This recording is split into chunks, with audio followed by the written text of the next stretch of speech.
మేము హామీ ఇచ్చాం. హామీ ప్రకారం ఇమీడియట్గా ఏం చేశాం, 3,000 రూపాయలు పెంచాం, 4,000 రూపాయలు పెంచాం.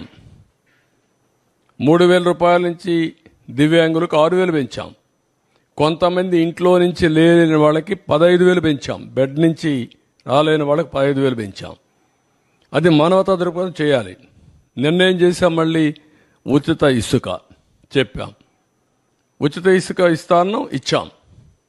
ఇప్పుడు దాన్ని కూడా కొంతమంది విమర్శిస్తున్నారు. అంటే ఎట్లా మాట్లాడుతున్నారంటే ఉచిత ఇసుక అంటే మేము ఇసుక ఇంట్లో ఇస్తామని చెప్పామని మాట్లాడతారు. లేకుంటే నేనే మళ్ళీ ఇల్లు కూడా కట్టిస్తాను, లేకుంటే వాళ్ళ ఇంట్లో కూడా పొలాన్ని నేను పని చేస్తాను అని చెప్తారు. ఏం చెప్పమంటారు వాళ్ళని? ఇది రాజకీయం.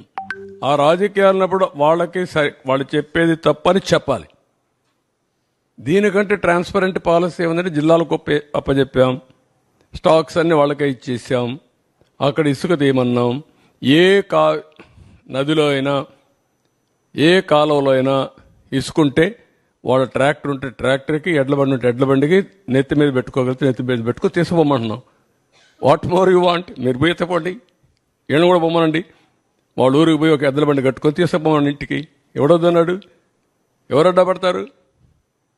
అలాంటి బుద్ధి జ్ఞానం లేకుండా చేసే వాళ్ళని ఏమనాలి? వాళ్ళని మనుషులు అనాలి. ఉంటే వింత పశువులు కూడా ఉండవు. మారిగా ఉంటాయి. ఇవన్నీ ఉంటాయి ఛాలెంజెస్.